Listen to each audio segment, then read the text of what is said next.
So welcome back to my channel. Today we are looking at making a fall version of this great spring-summer swatch sheet.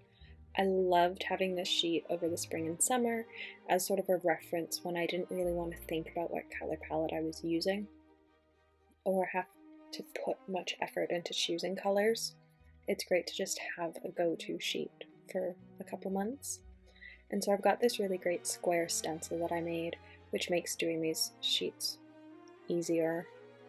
And so we're gonna make a giant square swatch sheet. I did decide to add one extra color this time, so it's going to be 9 by 9 instead of 8 by 8, just because I decided I wanted to add one extra color. I couldn't narrow the color palette down to 8 this time. Sometimes I can. So let's get into looking at what colors I picked. So it took about 20 minutes to do all the squares, and now let's look at the color palette I chose. First up is Winsor Nude Lemon Yellow Deep. I will leave all the pigment info below.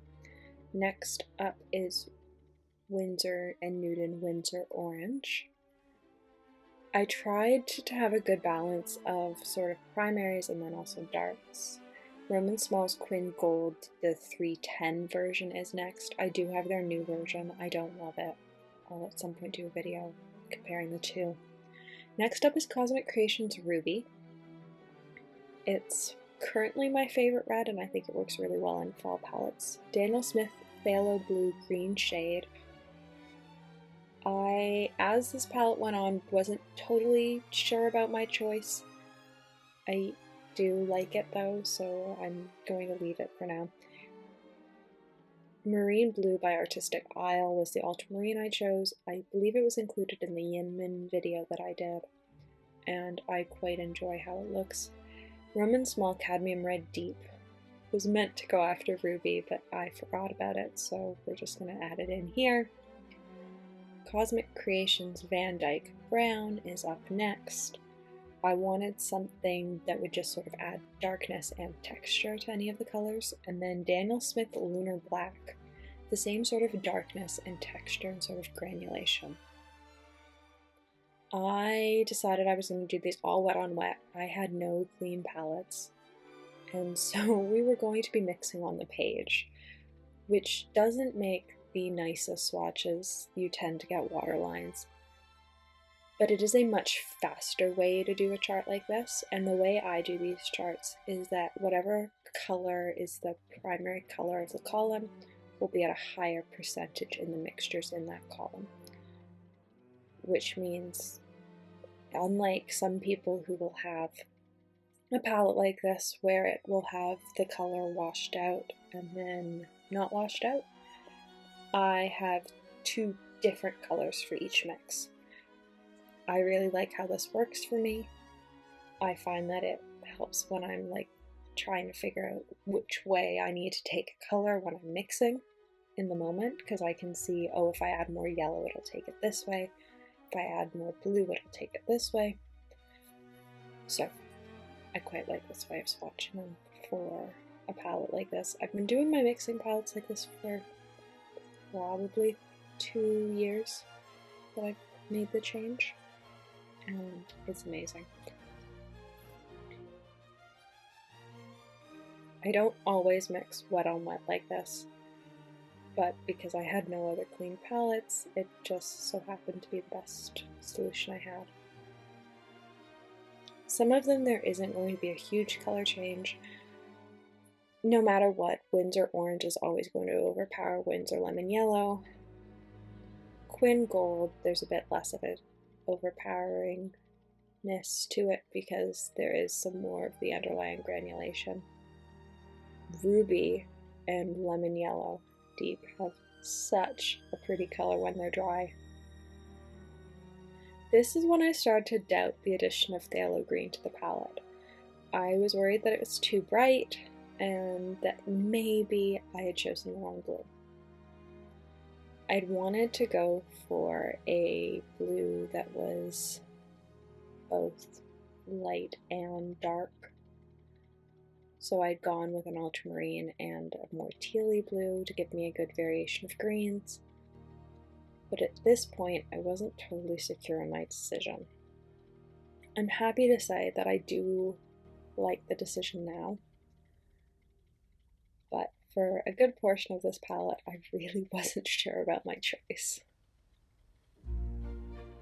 Cadmium Red Deep by Szmal is the only cadmium red I really like, and that's been a theme since I've got it. I have several cadmium reds in my palette, and it is the only one that I use consistently. Van Dyke Brown is one of my go-to colors for adding texture. It just makes everything look like it granulates with this darkness to it, and so especially in fall pieces I felt like it was a solid choice. So this set of colors will all have Winsor orange in a higher percentage.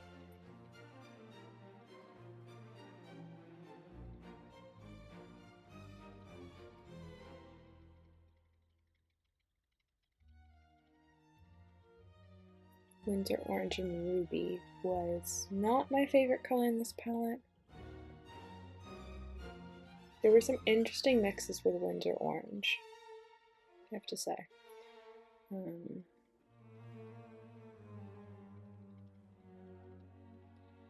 It's a weird color to mix with. Maybe it's the color that if I was redoing this chart I wouldn't include actually. I think I'd probably switch it out with something else, but I don't actually know what I'd switch it out with. I might just remove it from the palette.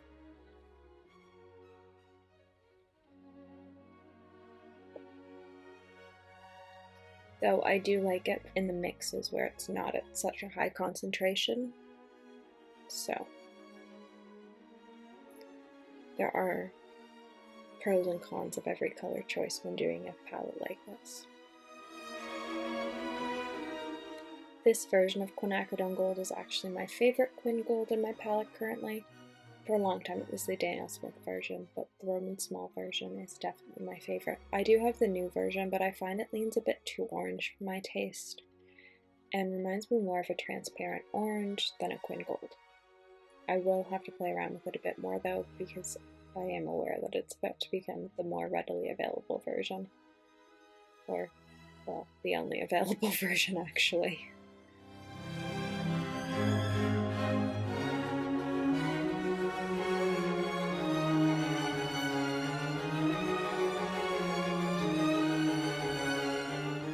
I still was not sure about Phthalo Blue Green shade at this point. I just wasn't sold. It was looking odd in mixes. I am very much a greens person. If you've seen any of my palette videos, you'll know just how many greens live in my palette. And so greens are a really important color for me, and I just wasn't getting any of the greens I was looking for. This marine blue mix was sort of similar. I couldn't get the marine blue to be at a high enough concentration. It was almost like the Quin Gold was just eating up the pigment.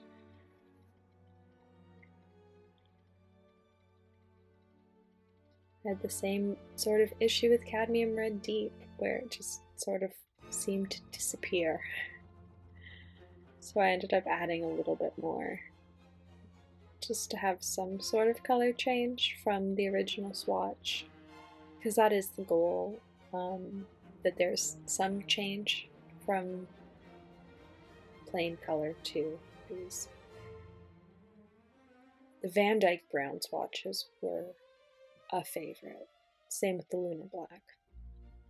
I'm a big fan of granulating colors. I love using them. I think they're a really easy way to do backgrounds and make things look interesting visually, and so they're always a must in a palette.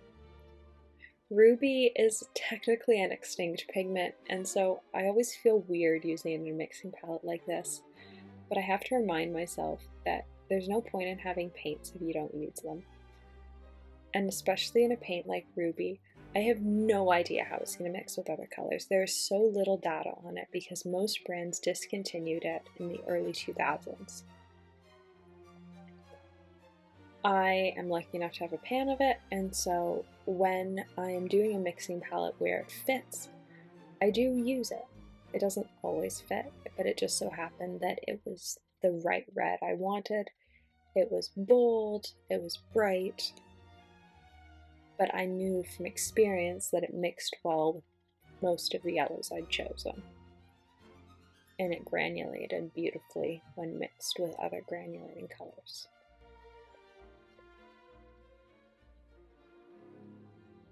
This is when I started to decide that maybe I was okay with the phthalo blue-green shade. I was getting sort of like the purpliness that I was looking for like sunsets and stuff, or just cloudy skies.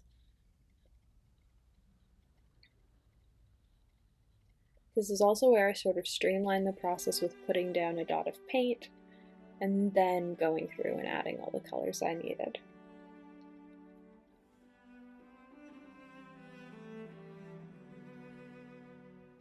Cadmium Red Deep totally overpowered Ruby, but I was pretty sure that was going to happen. And Lunar Black looked like so much fun when mixed with Ruby. I was interested to see if I liked these mixes anymore at a higher concentration with phthalo blue-green shade, because I hadn't liked them very much at the lower concentration. But I know from experience that sometimes having them at a higher concentration can change everything. And for the most part, it did. I liked the greens a lot more. It was easier to get other blues. And in general, it was just a color I'd use more, and that's why I think a chart like this is so important, because if I'd left it the first version, I would have hated the colors. But by doing the second version, I realized that actually I do like the mixes. I just had to mix them in a different way.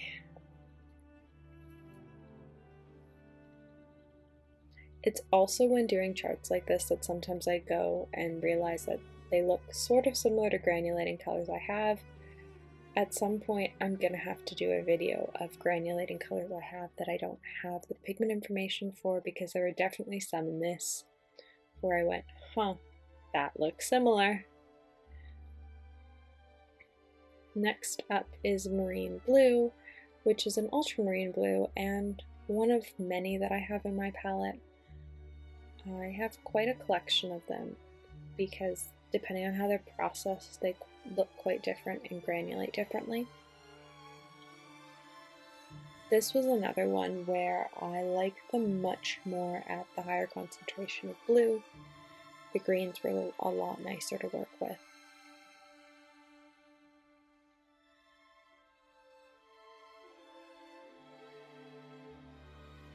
You can also see just how much extra water I have on the page. I knew that was going to be an issue. This is just like student grade Strathmore 400 series paper, which is paper I use when I'm doing mixing palettes like this or just other projects, because I do find that it works well for it and I can use a huge quantity of it like I did here without feeling like I'm wasting paper.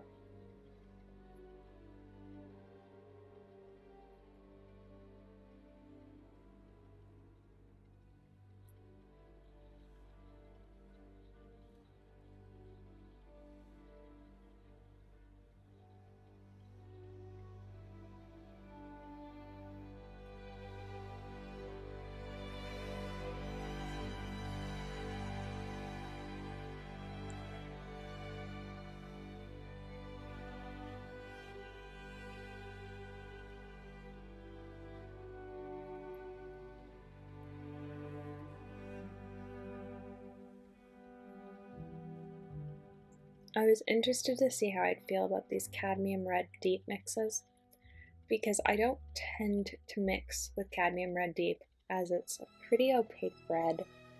If I'm mixing with a red, I tend to mix with Alizarian Crimson or Ruby, so I was interested to see how I'd feel about these mixes, especially where the red was at a higher concentration.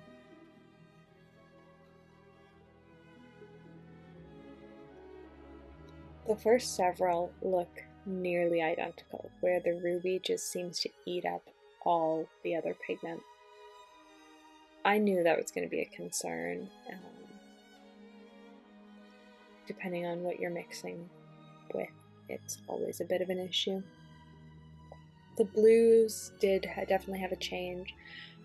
I still didn't love it with Phthalo blue. It's just not my favorite mix.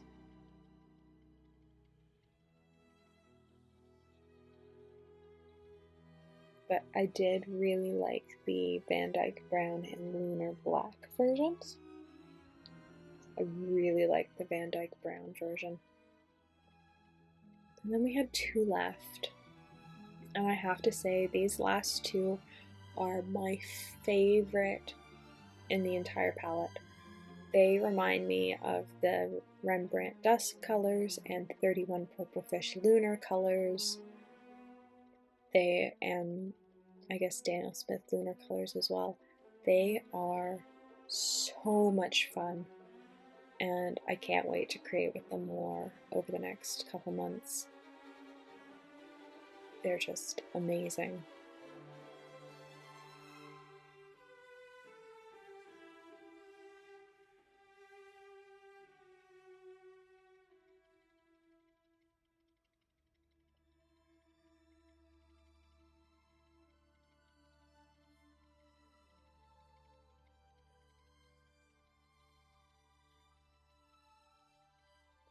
So you can sort of see that, like, the black and it's technically brown, but it looks pretty black. And the, like, undercolor of what it's being mixed with, like, it's just, they're so good. And I love them.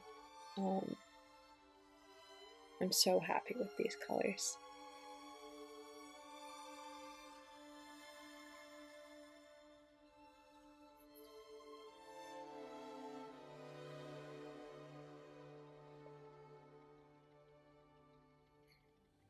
Then we have them with Lunar Black.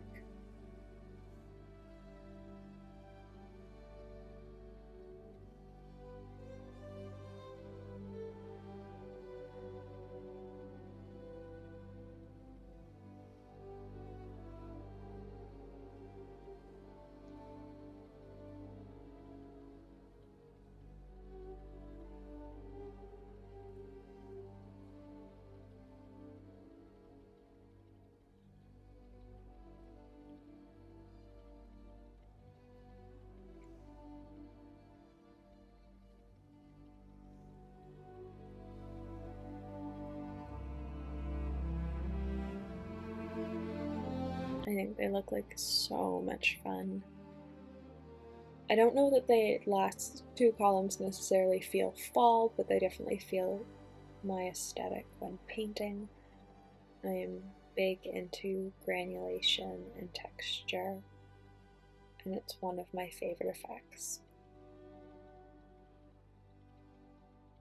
I think my other favorite effect is using paints that glow under UV, because they're just so much fun to work with, but not nearly as practical as granulating paints.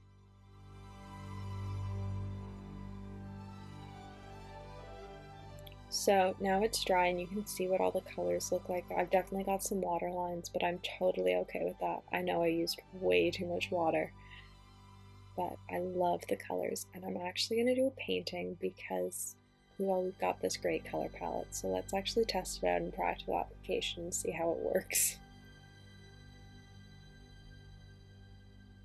Of course, I have no pencil anywhere to be found, and so we're actually sketching in pen, which is something I never do.